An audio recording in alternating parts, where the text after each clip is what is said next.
Good morning guys, good morning. Meron tayo dito ngayon ng Toyota RAV4 2022 model, automatic transmission. So, titingnan natin kung paano natin to palitan ng langis filter. So, panoorin nyo para kung meron man kayong sasakyan na ganito na Toyota RAV4 na 2022 model. So, alam nyo na.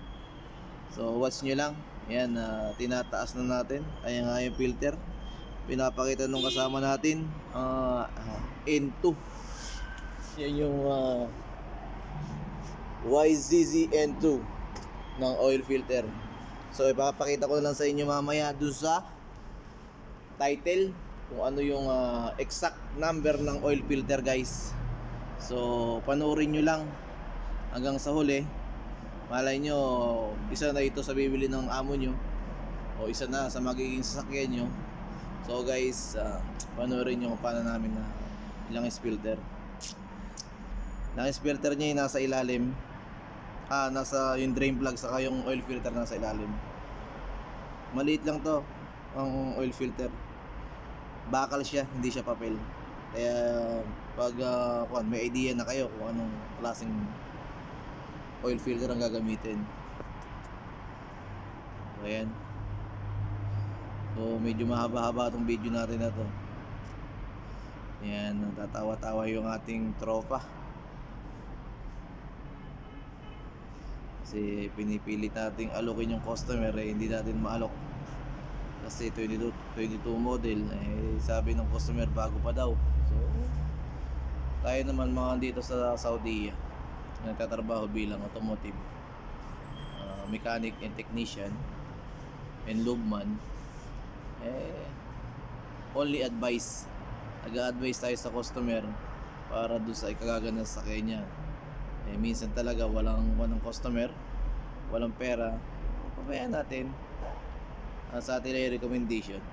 Basta wag mawawala ang recommendation kasi doon tayo kumukuha ng sweldo, papasweldo sa atin. Kaya kailangan magaling tayo sa pagbibenta. Ang sales ang pinaka-importante sa lahat. Hindi kasi kikita ang company kung mahina ang sales mo.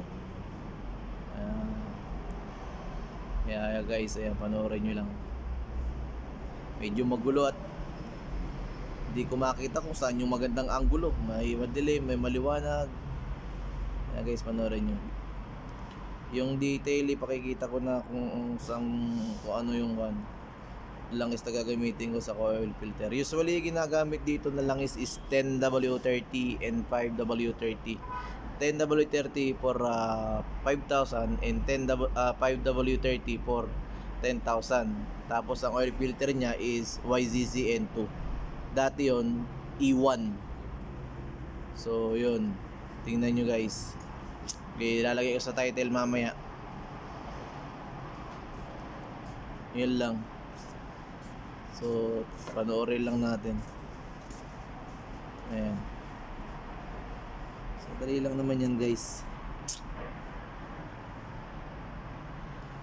Basic yan pag langis filter lang. Kaya lang minsan sa atin ang hirap kasi pag wala tayong lifter. Kaya yung iba talaga wala silang choice kung hindi magpunta sa proper maintenance para makuha lang, hindi sila mahirapan. Pero kung meron tayong lifter sa bahay, madali na, kayang-kaya na natin. So ayan, kailangan natin ng fully check up. Ayan guys,